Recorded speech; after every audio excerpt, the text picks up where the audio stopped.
अस्सलाम वालेकुम नाज़रीन, आप देख रहे हैं नुक्ता एतराज़। मैं हूँ यशवीन जमाल। नाज़रीन, मुल्क के बेशतर हिस्सों में सैलाबी रेलों की नतीजे में होने वाली जो तबाहकारियों का सिलसिला है वो हम देख रहे हैं कि अनफॉर्चुनेटली जारी है। अगर हम पिछले 24 घंटों के हवाले से बात करें तो 119 अफराद अपनी जानों से हाथ धो बैठे। हमने देखा 10 लाख घर सफ़ाई हस्ती से अभी तक जो कि अभी तक ये बिल्कुल वो वाले फिगर्स हैं जो मैं आपके साथ शेयर कर रही हूँ, जो कि बिल्कुल टोटली अंदाजे हैं। अभी किसी किस्म के प्रॉपर सर्वेस कंडक्ट नहीं किए गए। 10 लाख घरों का कहा जा रहा है कि जो कि बिल्कुल इस तरह के हैं जो कि ख़त्म हो गई हैं, वो बिल्डिंग्स, वो स्ट्रक्चर्स वो नहीं बचे। 3 करोड़ लोग तकरीबन बताया जा रहा है जो कि इस पूरी ये जो एक नेचुरल क्लैमिटी है उससे अभी तक अफेक्टेड हैं। जो मामलात हैं वो बहुत ज़्यादा ख़राब हैं और मज़ीद ख़राबी की तरफ जाते हुए दिखाई दे रहे हैं, क्योंकि हम ये देख रहे हैं कि अभी भी जो फ्लडिंग का सिलसिला है वो भी साथ साथ जारी है। मज़ीद कुछ जगहों पर बारिशें भी बताया जा रहा है कि शायद मज़ीद एक्सपेक्टेड हैं। और जो अभी तक जैसे मैंने कहा नुकसान हुआ है उसमें एग्जैक्ट तखमीना अभी तक नहीं लगाया जा सका। मेडिकल इशूज़ लोगों को उनका सामना करना पड़ रहा है।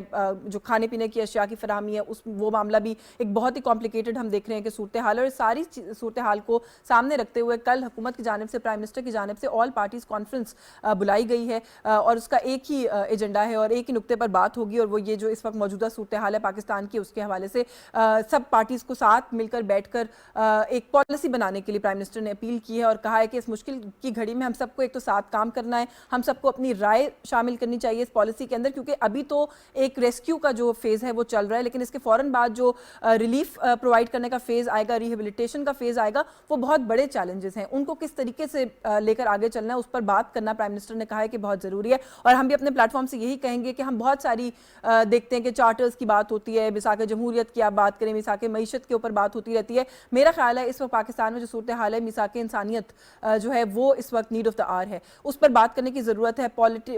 जो पार्टी लाइन्स हैं, पॉलिटिक्स है, उससे बालातर होकर मिसाक इंसानियत को ड्राफ्ट करने की कोशिश करें, बात करने की कोशिश करें, उस पर इस इशू पर इकट्ठा होने की कोशिश करें। इस इशू पर बात करेंगे कि किस तरीके से नेशनल यूनिटी इस वक्त हम लोग लेकर आ सकते हैं इस मुश्किल की घड़ी में, और साथ ही साथ ये भी बात करेंगे कि इस वक्त जो हालात हैं उनसे किस तरह से डील किया जाए। हमारे साथ जो मेहमान शख्सियात है तारुफ करवा के हम गुफ्तगू का आगाज़ करते हैं। सीनियर पॉलिटिशियन है पाकिस्तान पीपल्स पार्टी से कादिर खान मंदोखेल साहब हमारे साथ इस्लामाबाद स्टूडियो से मौजूद हैं। बहुत शुक्रिया सर आपका, आपके वक्त के लिए। Coordinator to the prime minister on commerce and industries Pakistan Muslim League Nawaz से राना एहसान अफजल हमारे साथ मौजूद है। बहुत शुक्रिया राना साहब आपका भी, आपके वक्त के लिए। और पाकिस्तान तहरीक इंसाफ से मामले खुसूसी हैं वज़ीर आला खैबर पख्तूनख्वा के बैरिस्टर मोहम्मद अली सैफ साहब हमारे साथ मौजूद है, सीनियर सियासतदान है। बहुत शुक्रिया बैरिस्टर साहब आपका भी, आपके वक्त के लिए। मैं मंदोखेल साहब अगर आप ही से गुफ्तगू का आगाज़ कर लूँ सर, क्योंकि सिंध आप लोगों की इस वक्त गवर्नमेंट भी है तो कुछ वहाँ से भी आप इन टच भी होंगे, वैसे भी सूरत हाल को देख रहे हैं, बहुत बड़े लेवल का डिजास्टर है। और ये जो all parties conference prime minister ने बुलाई है, इसको किस तरीके से देख रहे हैं? आप समझ रहे हैं कि ये ज़रूरत थी इस वक्त इसकी? यकीनन बिलावल भुट्टो जरदारी साहब का जो एक बयान सामने आया, उन्होंने कहा कि मेरी हयाती में पाकिस्तान की 75 साल तारीख़ में इवन की अंग्रेज़ के दौर से लेके आज तक इतना बड़ी आफत नहीं आया जो तारीख़ में जो अब आया पाकिस्तान में। अगर आप एक नक्शा आपके सामने अगर गुजरा होगा, रेड लाइन का निशान ये है, उसमें पूरा सिंध, पूरा बलूचिस्तान और आलमोस्ट पुख्तनख्वा और जनूबी पंजाब, तो फिर रह क्या गया? यानी हल्का सा सेंट्रल पंजाब रह गया, बाकी तो सब ख़त्म हो गया। अच्छा, ये जो स्टार्टिंग में बारिशें पानी में हुई है, क्योंकि स्टार्ट कराची से हुआ, तो वहाँ भी सब कुछ ख़त्म कर चुके थे मुकम्मल तौर पे। तो ऐसी सूरत में यकीनन बहुत सारे जो साफ़ी हज़रात है या जो मुखालिफ पार्टी के लोग हैं वो एतराज़ भी करते हैं। तो उनसे मैं एक सवाल करता हूँ कि आप इसके लिए बारिश का पानी एक साथ आना, उसके लिए आपके पास कौन सा मैकेनिज्म है कि आप उसको रोक सके? नहीं, कल फवाद चौधरी साहब ने कहा है कि वार्निंग्स होती हैं, ये सारा कुछ पहले से पता होता है। वो कहते हैं जी पीडीएम और सारी हुकूमत जो है वो इमरान खान साहब पे पर्चे काटने में, शहबाज गिल को टॉर्चर करने में मसरूफ थी, वार्निंग्स पर कान नहीं धरा, वरना कोई ना कोई तैयारी हो सकती थी, शायद स्केल कम होता तबाही का। आप मुझे बताओ, पाकिस्तान के 3 सूबों में तो इनकी हुकूमत है, तो ये नहीं जिम्मेदार? पंजाब, पुख्तनख्वा, बलूचिस्तान में ये इत्यादि है, तो आलमोस्ट इनकी गिलगित बल्तिस्तान और आज़ाद कश्मीर में तो हमारे पास तो सिर्फ सिंध है या इनका बकौल इस्लामाबाद है, और तो कोई नहीं है। तो क्या इनकी जिम्मेदारी नहीं है? तो मैं उस तरफ नहीं जाना चाह रहा हूँ कि अपोजिशन की बातों पे, उस तरह मैं ये कहना चाह रहा हूँ कि ऐसी सूरत हाल को, आफत को, अगर कोई दरिया, कोई नहर टूट रहा हो, कोई और सिलसिला हो, उसको तो आप ज़रूर रोक सकते हो, मगर एक बारिश है उसको आप कहाँ रोकेंगे? नामुमकिन सी बात है, ठीक है। हाँ, ये चीज़ है कि आप अगर ये बात कर रहे हो हमने कोई गाफिल हो, आप देख रहे हैं मेरे चेयरमैन बिलावल भुट्टो साहब जो अपने यूरोप का दौरा मुलतवी करके आ गए। उसके बाद आसिफ अली जरदारी साहब मॉनिटर कर रहे हैं इस वक्त भी कराची से, और पूरा हमारा सूबाई काबीना बमाए MP MNA मैदान में मौजूद है। ठीक है, यकीनन बाकी सूबों में मौजूद होंगे इस सूरत हाल से निपटने के लिए। अब सवाल इस हवाले से हमें क्या करना चाहिए? हमें इस हवाले से ज़्यादा से ज़्यादा इन लोगों, जारी बात है ये तो एक सैलाब आ गया, जो घर टूट गया, अब स्वात का मंजर देख लें। हाँ, मैं तो कभी वो जो इतनी आलीशान बिल्डिंग इस तरह गिर गए। सिंध और बलूचिस्तान की अगर मैं बात करूं, जो कच्ची आबादी है वो तो बेचारी झोंपड़ियाँ वगैरह सारे इतने ज़्यादा मीडिया ने हाईलाइट नहीं किए, और वो जो बिल्डिंग थी वो तो वैसे दिल हिलाने वाले। और मुझे अभी कोई बता रहा था कि वो बिल्डिंग ये इसी जगह पे 2010 में भी होटल था, वो टूट गया, बह गया। उसके बाद फिर ये होटल बना, 30 करोड़ की लागत से ये होटल बनाया गया, ये जो हनीमून होटल के नाम से मुझे को बता रहा। लेकिन बहुत बड़ा नुकसान है, बहुत बड़ा, और लोगों का और जो रोड का ये सारी सूरत हाल। अब इस सूरत हाल में ज़रूरत किस चीज़ की है? ज़रूरत इस चीज़ की कि हम सब मिल के इस कुदरती आफत से किस तरह हम जो है ना वो लोगों की खिदमत कर सकते हैं। हम ये थोड़ी देर के लिए हम जो इख्तिलाफ है वो एक साइड पर रखें, और इख्तिलाफ के लिए हमारे पास बड़े मैदान पड़े हुए पहले से भी आ रहे हैं और आगे भी ज़िंदगी रही है, तो ये चीज़ें होती रहेंगी। लेकिन उस वजह से में हम एक हो जाए साथ में। और फिर मैं ये भी कहना चाह रहा हूँ कि आपकी तोसे से जो टेंट थी इसकी कीमत जो 2500 थी वो आज 10,000 है। ये तो बहुत इंपॉर्टेंट बात है। अब इसके लिए गवर्नमेंट की क्या पॉलिसी है? मैं तो थोड़ा सा हवाले से बड़ा सख्त बात करूँगा कि जहाँ कोई रोड, गवर्नमेंट ने कोई रोड निकालना हो, कोई हाईवे निकालना हो, वहाँ आपकी मर्जी नहीं होती है। गवर्नमेंट के एक फिक्स रेट होता है, वहाँ से आपने रोड निकाला है, और फिर जो मालिकान है उनको आपने उस रेट के मुताबिक पैसे देना है। यहाँ भी फिक्स्ड होना चाहिए। तो आप आइए, जितनी पाकिस्तान भर में गोदाम है, दुकान है, जितनी टेंट है, सब पे छापा मार के जब्त कर दो। बिल्कुल ठीक बात है। फ्री में ना ले। हाँ। जो उनकी एक रीजनेबल जो रेट है, जो सैलाब से पहले रेट था, उस रेट के मुताबिक उसको पेमेंट भी करें। बहुत इंपॉर्टेंट बात की, और मेरे ख्याल में कितना हम लोग बेइज्जत, कितना हम लोग जालिम है कि हमारे बच्चे, हमारी खवातीन, हमारे बुजुर्ग जो है ना वो कोई चारपाई के साए के नीचे कोई और कोई जगह ढूंढी हुई, जगह तो बची ही नहीं है ना, जो कच्चा बच्चा रोड है उस रोड पे। तो उस सूरत हाल में इतनी जालिम है, और ये 2,500 का टेंट हम 10,000 में बेच के अपने बच्चों को जो है ना वो पाकिस्तान मुस्लिम लीग नवाज, पीपल्स पार्टी, PTI सियासतदानों ने नहीं करना, हमारी बहैसियत कौम भी कोई जिम्मेदारी है। और इतनी बेहिसी, जो भी बहुत ही इंपॉर्टेंट बात है जो मंदोखेल साहब ने की, मैं इस पर मजीद बात भी करूंगी। बैरिस्टर सैफ साहब को गुफ्तगू में शामिल कर लें। सर, खैबर पख्तूनख्वा में इस वक्त मैंने सुना है कि आप किसी इसी तरह के इलाके में इस वक्त मौजूद है जहां बहुत तबाही हुई है, थोड़ा सा उसके बारे में भी सर जरूर कहें कि क्या सूरत हाल है। और फिर ये जो national unity is the need of the hour, ये बात बार बार की जा रही है हुक्मरान जमातों की तरफ से, इस पर आपकी क्या राय है? क्योंकि कल जलसे में जो गुफ्तगू हुई उससे तो यही पता चला कि वो एक लाइन जो ली है PTI ने वो ये है कि ये अब इस ट्रेजेडी को इस्तेमाल कर रहे हैं पॉलिटिकल गेन्स के लिए, और हमें कह रहे हैं कि आप बात ना करें सियासत के ऊपर।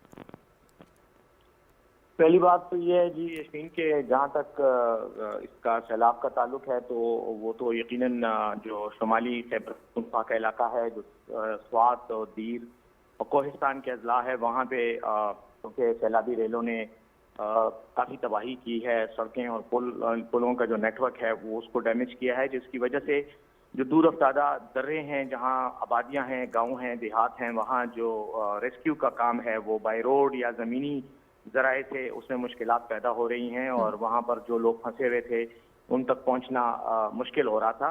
ख़ास तौर पर इमदादी सामान के ट्रक या हैवी इक्विपमेंट के साथ वहाँ जाना। तो उसके लिए कल से खैबर पख्तूनख्वा के जो हमारे वज़ीर आला के पास 2 हेलीकॉप्टर थे, एक तो खैर बहुत ही छोटा हेलीकॉप्टर है, एक थोड़ा MI-17 है, तो वो उसको भी डिस्पोजल पे दे दिया गया है, और वहाँ से लोगों को निकाला जा रहा है उन दरों से, और उन तक खुराक और दीगर इमदादी सामान भी पहुँचाया जा रहा है। और साथ ही साथ आर्मी एविएशन के हेलीकॉप्टर जो हैं इस वक्त लोगों को रेस्क्यू कर रहे हैं और उन जगहों से निकाल रहे हैं जिनमें खासे सयाहों को भी निकाला जा चुका है। बाकी जो सिचुएशन है वो रेलों की शिद्दत तो अब कम होती चली जा रही है बतदरीज, और ये एक अच्छी खुशाइन बात है, अल्लाह करे मजीद कम होते चले जाएं। साथ में अब इस वक्त जो हमारे ऊपर प्रेशर जिन 2 अजला में है वो खास तौर पे चारसदा का था और साथ में नौशहरा का, क्योंकि दरिया काबल वहाँ से बहता है और उसमें तमाम ये जो पहाड़ी इलाकों का पानी है अब दरिया काबल की तरफ आ गया है। तो इस वक्त नौशहरा के ज़िले में थोड़ी सी जो है सिचुएशन सैलाब की ज़्यादा है। कुछ देहात जो दरिया के किनारे हैं वहाँ पे पानी फैल चुका है, लेकिन सच कोई बड़े पैमाने पर जानी नुकसान तो खैर नहीं हुआ। अलबत्ता ये है कि इमारात और जो करीबी देहात की इमारतें हैं, घर हैं, वो उनको नुकसान ज़रूर पहुँचा है। अब कितना नुकसान पहुंचा है वो तो जब ये सैलाबी सूरत हाल खत्म होगी तो उसके बाद ही बिल्कुल सर्विस करने पड़ेंगे। बिल्कुल जी जी जी।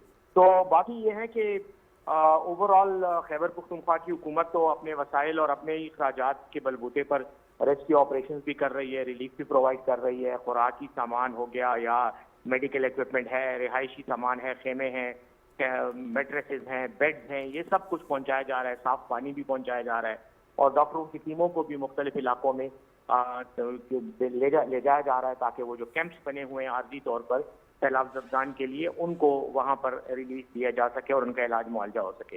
बिल्कुल ठीक है। ये इस वक्त सिचुएशन है और बाकी हम कर रहे हैं। बाकी जहां तक जो आपके सवाल का दूसरा हिस्सा था, मेरी राय ये है कि मैं अपनी राय दे सकता हूं कि इस पर आप सवाल ना ही करें तो बेहतर है और मुझसे जवाब ना ही मांगे। क्यों? क्योंकि मैं अगर जवाब दूंगा तो फिर उसमें बात आ जाएगी कि जी ये फिर पार्टी का पॉलिटिकल स्टांस आ गया, तो आप सियासत कर रहे हैं। तो बस जो कुछ कर रहा है, कौम बेवकूफ नहीं है, कौम अंधी नहीं है, कौम को नजर आ रहा है कि कौन सैलाब पे सियासत कर रहा है और कौन जो है वो सैलाब पर नहीं बैरिस्टर साहब, क्योंकि अब जाहिर है मेरा तो पॉलिटिकल टॉक शो है ना, मैं तो जी पूछूंगी आप लोगों से कि पॉलिटिकल गैदरिंग्स के अंदर पहले तो कल इस बात के ऊपर भी कुछ लोगों को बहुत हैरत हुई, शायद मैं भी उनमें से एक थी, कि एक पॉलिटिकल एक्टिविटी, एक जलसा इस तरह के वक्त में करने की जरूरत है और फिर जो गुफ्तगू वहां पर की गई बहुत माजरत के साथ, लेकिन फवाद चौधरी साहब ने कहा कि ये चूरन बेचने की कोशिश कर रहे हैं। इतनी बड़ी ट्रेजेडी को चूरन कह देना और ये कहना कि अगर कोई कह रहा है कि उसकी वजह से पॉलिटिक्स ना करें तो ये चूरन है, आपको नहीं लगता थोड़ा इनसेंसिटिव है? देखें, मैं फिर वही बात करूंगा, मैं रिक्वेस्ट करूंगा कि यहाँ आपने जो दो मेरे दोस्त बिठाए हुए हैं वो दोनों पॉलिटिकल लोग हैं। फिर हम आपका ये जो टॉक शो है ना, अगर मकसद आपका पॉलिटिकल हीट बढ़ाना है तो मैं 2 घंटे की तकरीर आपको कर दूंगा, लेकिन फायदा कोई नहीं होगा। मेरे ख्याल में कौम को इस वक्त इन बातों की जरूरत है। अगर फवाद चौधरी ने कहा है तो उसने अपने नुक्ते नजर को बयान किया है। अगर किसी और ने कहा, एमल वली खान हमारे एएनपी के वो केपी में सियासत कर रहे हैं, हर रोज हुकूमत के खिलाफ बयानबाजी कर रहे हैं और बाकी लोग भी कर रहे हैं, तो इस तरह तो हमारे खिलाफ भी बातें हो रही हैं, इनके खिलाफ भी हो रही है। बस छोड़ देना। मैं यही कह रहा हूँ, अगर आपने मुझसे ये सवाल करने हैं तो फिर मैं जवाब देने से माजरत करूंगा। अलबत्ता मैं सैलाब की सूरत हाल पर आपसे बात करता हूँ। नहीं बिल्कुल ठीक है, आई थिंक यही एटीट्यूड है जो हमें चाहिए। मैं तो I am actually happy to hear हमारे वसाइल का ताल्लुक है तो खैबर पख्तूनख्वा पाकिस्तान का सबसे छोटा सूबा है, सबसे कम वसाइल हमारे पास हैं। उसके बावजूद हमने ना सिर्फ अपने लोगों के लिए सपोर्ट किया, वफाक ने हमें 1 रुपया नहीं दिया, ना वफाक से कोई आला सती ओहदेदार यहाँ आया है और उसने खैबर पख्तूनख्वा के लोगों का पूछा है। जहाँ तक ताल्लुक है बलोचिस्तान का, हमने खुद कुछ दिन पहले 34 ट्रक इमदादी सामान बलोचिस्तान, इमरान खान साहब की वाज़ेह हिदायत थी कि आप बलोचिस्तान सामान भेजें, हमने ट्रेन के जरिए सामान भिजवाया। बिल्कुल। अच्छा बैरिस्टर साहब, मैं रेस्क्यू एक्टिविटीज के ऊपर, रिलीफ एक्टिविटीज पर अभी आपसे मजीद बात करती हूँ, कमेंट लेती हूँ। मैं जरा राना साहब को गुफ्तगू में शामिल कर लूँ। राना साहब वो कह रहे हैं एक तो ये कि अभी तक कोई वफाक का नुमाइंदा हमारे पास नहीं आया। प्राइम मिनिस्टर वैसे तो सिंध को बहुत एक्सटेंसिवली विजिट कर चुके हैं, तो क्या खैबर पख्तूनख्वा का दौरा इज ऑन द कार्ड्स? मैं चाहती हूँ थोड़ा सा उस पर आप जरूर बात करें और फिर उसके बाद मैं मजीद आपसे सवाल करती हूँ। बिस्मिल्लाहिर्रहमानिर्रहीम। सबसे पहले तो लेट मी अप्रिशिएट बैरिस्टर साहब। देखें, मैं अभी एक टॉक शो की रिकॉर्डिंग करके आ रहा हूँ जहाँ चीखम चहाड़ा हो रहा था और मैं भी उसका हिस्सा था। उसका अफसोस भी है। देखें, ये वक्त नहीं है सियासत करने का, ये वक्त नहीं है गिनवाने का कि पीटीआई ने क्या किया या पीपल्स पार्टी ने क्या किया या पीएमएलएन क्या कर रही है। मेरे ख्याल से जब हम इस आफत से निकल जाएंगे तो हम सियासत भी कर लेंगे। हम इस चीज़ की कोई पार्टी गुंजाइश नहीं छोड़ता एक दूसरे को नीचा गिराने के लिए भी, तो वो वक्त हमें ज़रूर मिल जाएगा। लेकिन पहले ये जो आफत है इसके ऊपर हमें जो है वो कम से कम लोगों के बारे में, और ये देखें जो आपके प्लेटफॉर्म है, मीडिया का प्लेटफॉर्म है, इसमें कम से कम हम उन लोगों की रिस्पेक्ट करें, इस तरीके से रिस्पेक्ट करें कि हम उस मसले के ऊपर बात करें जो फ्लडिंग का इशू है, बजाय कि हम आपस की लड़ाई या आपस की जो जंग है, हमारी जो सियासी जंग है, वो हम उसके ऊपर बात करें। तो मैं आई अप्रिशिएट बैरिस्टर साहब and I will also take that tone forward. देखें, ये बहुत बड़ा सानिया है, 2005 के सानिया से बड़े सानिया की बात हो रही है। कुछ लोग जो इकोनॉमिक डेविस्टेशन है उसको $4 बिलियन से अपवर्ड्स का बता रहे हैं। आपने खुद बता 3 करोड़ लोग मुतासर हो चुके हैं। ये यूरोपियन ममालिक की आबादी से बड़ी आबादी है।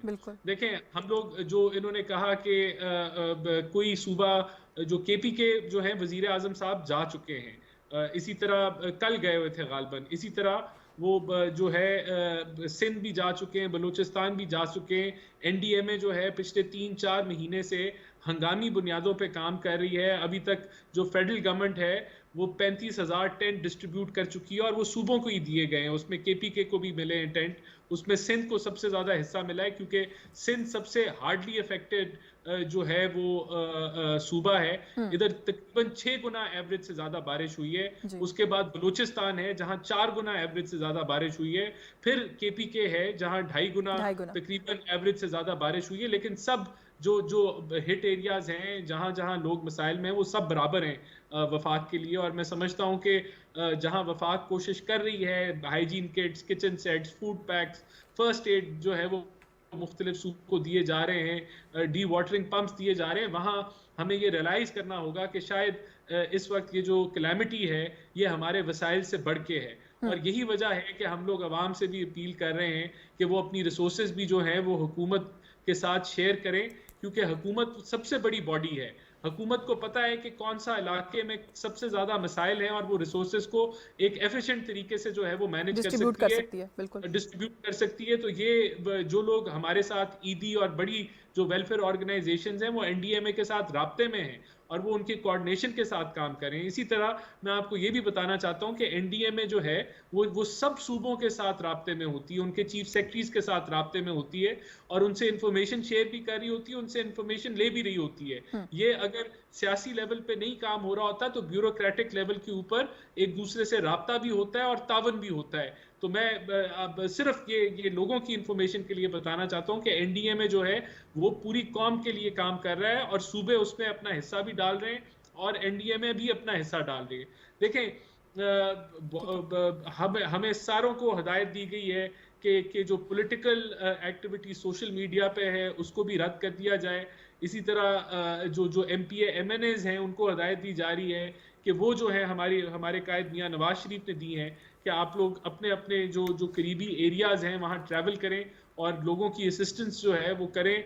और मैं समझता हूँ सबको इकट्ठा होने की जरूरत है। बिल्कुल, ये इस वक्त तो ये इकट्ठा होना is the need of the hour. मैं आप लोगों से बात करती हूँ अभी तक जो रिलीफ एक्टिविटीज हुई हैं उसके हवाले से भी, लेकिन ये जो मिल के बैठने की बात है और यूनिटी की बात है, मंदोखेल साहब, एपीसी कितनी इंपॉर्टेंट है, एक तो इस पर मैं चाहती हूँ कि आप बात करें, और दूसरा ये कि पाकिस्तान तहरीक इंसाफ को कल की एपीसी में क्यों दावत नहीं दी गई अभी तक की खबरों के मुताबिक? अगर इसके बाद हो जाए तो पता नहीं, लेकिन अभी तक की अपडेट्स के मुताबिक तो नहीं है। मुझे भी खबर नहीं है कि उनको दावत दी कि नहीं दी, मेरे हिसाब से देना चाहिए, ठीक है। और यकीनन उसको एक नेशनल डिज़ास्टर है, इसमें उनकी मशावरत भी ज़रूरी। जैसे मैं कह चुका हूँ कि 80-85% तो पाकिस्तान में इन्हीं की हुकूमत है। और हो सकता है कोई जल्दबाजी में मीटिंग हो ताकि नेक्स्ट मीटिंग में बुला, ताकि एकदम, क्योंकि कल ही मीटिंग है, शायद ये वो जाओ, मुझे ज़्यादा नहीं पता।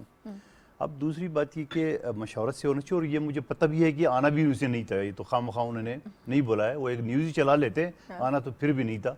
अल्लाह करे आ जाए ताकि मशावरत हो जाए। दूसरी ये बैरिस्टर साहब ने ना करते भी सब कुछ बोल दिया। अभी तो मुस्लिम लीग नून के राना साहब ने जवाब दे दिए पीडीएमए और एनडीएमए के हवाले से जी। और दूसरी बात वो ये कहते हैं कि भाई हमें वफाक ने पैसे नहीं दिए, और प्राइम मिनिस्टर ने, मुझे जहाँ तक याद पड़ रहा है, प्राइम मिनिस्टर साहब तो मौलाना फजल अहमद साहब के साथ डी खान का विजिट तो कर चुका है, वो पुख्तनख्वा में नहीं आता है। नंबर एक बात, सिंध में तो 2-3 मरतबा आ चुका है, हम शुक्रगुजार है वफाकी वज़रा के और वज़ीर आज़म साहब के। और फिर एक चीज़ ये बताओ कि ये सारी जो उम्मीद आप रख रहे हो कि हमसे फ़ंड का, वफाक से फ़ंड का, कि हमें फ़ंड मिले, तो फ़ंड कोई फसल की तरह तो वो नहीं उग रहा है। आपने 4 महीने में जो IMF के मुआहदे तोड़ के जो हमारे साथ आपने एक खंदके बारूदी सुरंग बिछा के गए हैं, और अब भी चूंकि कल यानी मंडे को IMF की मीटिंग गए, ऑलमोस्ट वो फंड अप्रूव हो चुका है। आपके फवाद चौधरी साहब के, आपके वो झगड़ा साहब की क्या ज़रूरत थी इस तरह की IMF के साथ अमवानी करेंगे? ये तो गद्दारी के बराबर है। वो कहते हैं इससे ज़्यादा मुल्क दुश्मनी क्या हो सकती है कि आप यानी पाकिस्तान में पैसे आएंगे तो मौजूदा हुकूमत कामयाब हो जाएंगी। अरे बाढ़ में जाए मौजूदा हुकूमत, आप आवाम की तो सोचो। अच्छा, झगड़ा साहब ने इन हिज डिफेंस ये कहा है कि हमने कौन सा IMF को खत लिख दिया है कि हमने तो क्या मतलब ये गलती कर दी, हमने तो अपनी हुकूमत या जो आप खत नहीं, आप अगर खत वफाकी हुकूमत लिखेंगे वो IMF तक नहीं पहुंचेंगे। इनकी नुमाइंदे रिपोर्टर यहाँ नहीं बैठे हुए, यहाँ बैनुल अक़वामी अदारे नहीं पहुंचे हुए। यानी आप मौजूदा हुकूमत को डबोने के लिए पाकिस्तान को डबोने के ख्वाब देख रहे हैं। आप तो पहले कहते श्रीलंका बन जाएगा, आप तो पहले कहते थे खुदा न खास्ते 3 टुकड़े हो जाएंगे। आपने तो अपनी प्लानिंग कर रखी थी, लेकिन अब जब अल्लाह अल्लाह करके 4 महीने में IMF के सारे जो हम भुगत रहे, पाकिस्तानी को हम भुगत रहे, और मंडे को यानी कल जो उसके ऊपर मुआहदे की अप्रूवल की फाइनल अप्रूवल की तवक्को है, तो मैं समझ रहा हूँ कि ऐसे मौके पे आप ये बात करोगे तो इससे बड़ी मुल्क दुश्मनी और क्या हो सकती है। और फिर आप कहते पैसे नहीं मिले, वहाँ से पैसे मिलेंगे तो आपको देंगे, अगर पैसे ही नहीं मिलेंगे तो ये लोग बेयार और मददगार फिरते रहेंगे। और फिर मेरा चेयरमैन, मैं दोबारा कहता हूँ, मेरे चेयरमैन तो यूरोप का दौरा छोड़ के आ गए, आपका चेयरमैन तो जलसे जुलूस कर रहा था, और कोई अभी परसों तो गया था ओडिया खान, उससे पहले तो गए भी नहीं है। और फिर आपने जो कल जलसा किए, इस हाल में आपको जलसा ही याद है, इस हाल में आपको, और फिर कल जो आपने जेलम में जलसा किए, और कल ही की तारीख में आपने अमेरिका में PTI के लिए फंड रेजिंग का भी इंतजाम किया है। कितना अच्छा होता है कि आप ये फंड रेजिंग पाकिस्तान के सैलाब जरदान के लिए कर करते रहे हैं। वैसे टेलीथॉन, खान साहब ने टेलीथॉन, आप यही फंड जो PTI के लिए आप कर रहे थे, आप न दे सिंध को, न दे इस्लामाबाद को, बाकी 3 सूबे तो आपकी हुकूमत है, वहां ही दे दे कम से कम, ताकि कम से कम कुछ तो तसली हुई, या वफाकी हुकूमत या सिंध का कुछ तो बोझ हल्का हो। तो कहने का मकसद है कि ये सारी चीज़ें आप ना कर दे। फिर उन्होंने एक फरमाया कि वो हेलीकॉप्टर जो ना, वो पता नहीं कौन से 17 करके वो है, तो क्या वो जो कोहिस्तान के 5 नौजवान जो बेयार और मददगार चीख रहे थे, क्या वो जो पानी की नज़र हो गए, वहाँ आपके हेलीकॉप्टर कहाँ थे?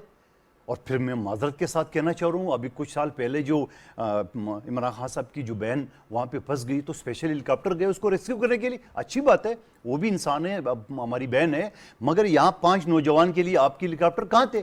जो सोशल मीडिया में, बल्कि मुझे एक न्यूज़ है, कोहिस्तान के तमाम उलमा ने, सब ने मुतबका फैसला किया है कि हम इस चीज़ को निपटेंगे, बहरहाल जो भी सख्त अल्फाज है मैं उन्हीं कहूँगा। तो कहने का मतलब नहीं, ये सियासी बातें नहीं है, ये बातें वो है जो हकीकत है। और फिर भी हम ये कहते हैं कि यार ये सारी चीज़ें आप छोड़ के, आपके पास फवाद चौधरी की बात का जवाब नहीं है, तो आपने सारी बातें न कहते हुए भी सब कह दी है, और उसके जवाब नहीं दी क्योंकि आपके पास जवाब नहीं है। क्या जवाब आप डायरेक्ट IMF को टू IMF वर्ल्ड इस तरह करके थोड़ी खत होता है। हाँ। आपने खत वफाकी हुकूमत को लिख दिए कि हम नहीं कोऑपरेट करेंगे, हम मुआहदे की पासदारी नहीं करेंगे, तो आप मुझे बताओ IMF आपको पैसे कहां से देंगे? और मुझे खदशा है, अल्लाह अल्लाह करे मेरी बात गलत साबित हो, मुझे खदशा है कि इस सूरत-ए-हाल की वजह से कल का इजलास जो है ना, वो आप देख रहे हैं ना, नहीं होगा। और इस वक्त की सूरत-ए-हाल में तो अब अगर नहीं होगा तो नहीं होगा, तो आप मुझे बता दे, बैरिस्टर साहब सेफ सभी वकील है, मोहतरम है, हमारे लिए सीनियर वकील है, मैं भी छोटा मोटा वकील हूँ, क्या ये मुल्क दुश्मनी का केस या क्या ये गद्दारी के ज़मरे में नहीं आता है?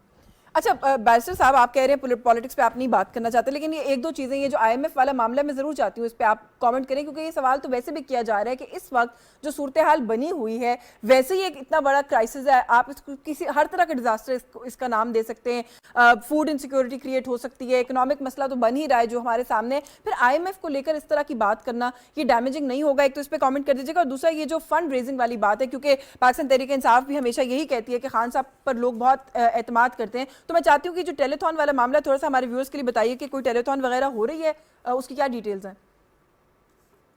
कल रात को टेलीथॉन हो रहा है और खान साहब पूरी दुनिया से सैलाब ज़रदान की मदद के लिए अपील करेंगे, और इंशाल्लाह आप देखेंगे कि कितने पैसे जमा होते हैं, और इंशाल्लाह वो पैसे सारे के सारे पाकिस्तान के अवाम पर और वो लोग जो सैलाब से मुतासिर हुए उनकी इमदाद के लिए यूज किए जाएंगे। उसमें किसी सूबे की और किसी इलाके की वो जो है कि तफरीक नहीं होगी, वो बिला तफरीक सब तमाम लोगों को जो मुतासिर हैं जहाँ ज़रूरत है वहाँ दिए जाएंगे, पहली बात।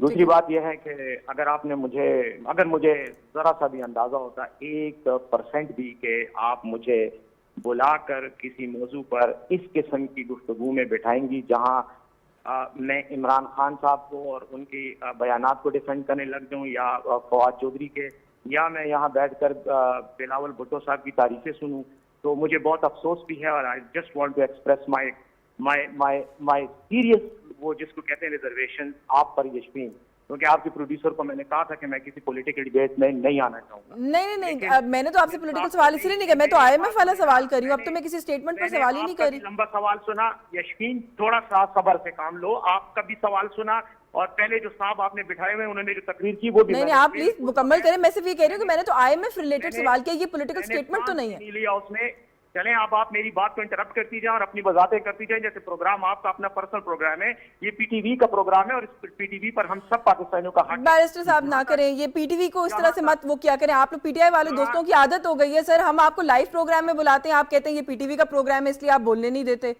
मैंने आपको लाइव शो पे लिया हुआ है सर, पीटीवी आपका भी है इसीलिए लिया हुआ है।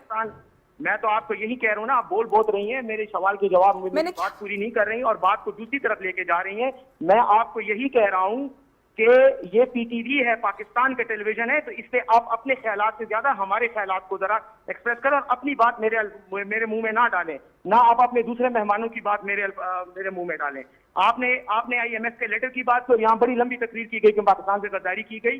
हमारे वजीर खारजा ने, वजीर खजाना ने कल इस पर प्रेस कॉन्फ्रेंस भी की है, सोशल मीडिया पे वो वजाहतें दी हैं और मुकम्मल तौर पर अपने उस मौके को उन्होंने वजाहत की है कि क्यों उन्होंने ये बात की थी। इसलिए अगर आपने मुझसे ये बात करनी, उसकी बजाय आप कॉल करके उनको फोन पे ले लें, वो आपको ज्यादा बेहतर अंदाज में बता। आप पाकिस्तान तहरीक-ए-इंसाफ के रिप्रेजेंटेटिव है, सीनियर पॉलिटिशियन है। बात करनी है वो मैंने आपको कर दी, मेरी बात आपको रजिस्टर करें। आप इस चैनल को और इस प्रोग्राम को अपने पॉलिटिकल उस प्रोपेगेंडा के लिए यूज कर रही हैं और इसके अलावा इसको ये बहुत ज्यादती है। मैं पिछले 15 साल से सहाफत कर रही हूँ सर, मेरा कोई पॉलिटिकल एजेंडा नहीं है, मेरा कोई पॉलिटिकल एजेंडा नहीं है, ना इस चैनल का ना इस प्लेटफॉर्म का कोई पॉलिटिकल एजेंडा है। आपके साथ भी मेरा बहुत पुराना ताल्लुक है, मुझे बड़ा अफसोस है कि इस तरीके से आपसे सवाल, मैंने आपसे सवाल किया IMF के ऊपर, आप मुझे कह रहे हैं मैं प्रोपेगेंडा कर रही हूँ। प्रोपेगेंडा कहाँ है सर? मेरी बात सुनने की बजाय मुसलसल बोले जा रही हैं। तो क्योंकि आप मुझ पर इल्जाम लगा रहे हैं, आप मुझे कह रहे हैं मैं प्रोपेगेंडा कर रही हूँ और मैं अपने पॉलिटिकल ओपिनियंस के लिए प्रोग्राम कर रही हूँ। और अपने साथ उन लोगों को बिठाएं जिनको सैलाब से ज्यादा अपने सियासी लीडरों को खुश करने का शौक है। चलिए, you have all the right to excuse yourself from the program ji, if you think कि पाकिस्तान टेलीविजन biased है। बात की जवाब नहीं है, अब he just had to hang up, I knew वो वैसे भी फोन रखने की तरफ जा रहे थे। नहीं है, इनको आईना दिखा दूं तो औकात भूल जाते हैं, बुरा मान गए ना वो। मैंने कोई सवाल, मैंने टेलीथॉन पर सवाल किया। अच्छा एनीवे, मुझे कौन है? एक ब्रेक ले लूं। ये पुख्तनख्वा का ये तर्जुमान है, वो मरकजी तर्जुमान है। या तो ये बोल दे, इंफॉर्मेशन मिनिस्टर रहे हैं जी इनकी जमात के। या तो ये बोल दे कि अभी तक ये इनकम में या अभी तहरीक इंसाफ में शामिल नहीं हुआ है। मुझे एक ब्रेक का कहा जा रहा है, ब्रेक से वापस आकर इस पर बात करते हैं। व्यूअर्स हमारे साथ रहिए।